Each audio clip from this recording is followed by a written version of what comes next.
చిన్నగా చిన్నగా చలి తగ్గింది, ఎండలు పెరుగుతున్నాయి. నిన్నటి దాకా ఒకటి మీద తిరిగిన ఫ్యాన్లు 4-5 నెంబర్లకు పెరిగినాయి. ఇంకో 4 రోజులైతే కూలర్లు ఏసీలకు అస్సలు రెస్ట్ ఉండదు. పొద్దు మాపు తిరుగుతూనే ఉంటాయి. ఎండపూట బయట తిరుగుడు తగ్గుతుంది కాబట్టి టీవీలు పెట్టుకొని ఇంట్లోనే కూర్చుంటారు అంతా. కానీ అన్నీ నడవాలంటే మొదలు కరెంట్ కావాలి. ఉత్తప్పుడు అంటే ఎట్లనో ఓర్చుకుంటారు కానీ ఈ టైంలో కరెంట్ లేకుంటే కష్టమే. మరి కారణం లేకుండా కరెంట్ కట్ చేస్తే మంచిగా ఉండదు, కోతలు పెడితే సస్పెండ్ చేస్తా, మీ ఇష్టం అని కరెంట్ వాళ్ళకి ఖతర్నాక్ వార్నింగ్ ఇచ్చిండు సీఎం సారు. ఆడాడ కావాలనే కొందరు కట్ చేస్తున్నట్టు తెలిసిందట. సర్కార్ను బద్నాం చేసే కథలు పడితే ఊకునే ముచ్చటే లేదని మస్తు సీరియస్ అయ్యిండు ఆఫీసర్ల మీద. ఓ గల్ల 5 నిమిషాల కంటే ఎక్కువ కరెంట్ పోతే ఎందుకో కారణం చెప్పాల్సిందే అన్నాడు. కాంగ్రెస్ సర్కార్ వచ్చింది, కరెంట్ సక్క ఇస్తలేదని పడనోళ్ళు అంటుంటే కొందరు గిట్లా చేస్తురట. మరి పోనీ సరిపోను లేదా అంటే కావాల్సినంత ఉన్నదట.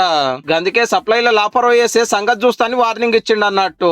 ఈ ముచ్చట ఇట్లుంటే మంగళవారం నాడో లేకుంటే బేస్తారం నాడో ఇంకో 2 గ్యారెంటీలు చాలు చేస్తుందట సర్కారు. 500 రూపాయల గ్యాస్ సిలిండరు, ఇంటికి ఫ్రీ కరెంట్ ఇచ్చుడు మీద ఆఫీసర్లతో మీటింగ్ పెట్టిండ్రు ఇవాళ. దరఖాస్తు పెట్టిన వాళ్ళు అందరికి అందేటట్టు చూస్తారట. తెల్ల రేషన్ కార్డు ఉన్న వాళ్ళకు వచ్చే నెల కాంచాలి 0 బిల్లు కొడతారట 200 యూనిట్లకు లోపు వాడితే. అంటే పైసలు కట్టే పనే ఉండదు. గట్లనే మీటర్ నెంబర్లు, రేషన్ కార్డు నెంబర్లు తప్పు రాస్తే కరెంట్ ఆఫీసుల కాడ మార్పించే ఛాన్స్ గిట్లా ఇచ్చినారు. ఇప్పుడు గ్యాస్ 950 రూపాయలు ఉంది. పబ్లికే మొత్తం కట్టేసి తీసుకున్నాక 500 రూపాయలు వీళ్ళ అకౌంట్లో వేయాలనా లేకుంటే సప్లై చేసే గ్యాస్ కంపెనీ వాళ్ళ అకౌంట్లో వేయాలా అనేది 1-2 రోజులలో డిసైడ్ చేస్తారట. ఈ 2 గ్యారెంటీలు అమల్లోకి వచ్చినాయంటే మళ్ళా నెలకెళ్ళి ఇంటికో 1000 రూపాయలు మిగిలినట్టే పో.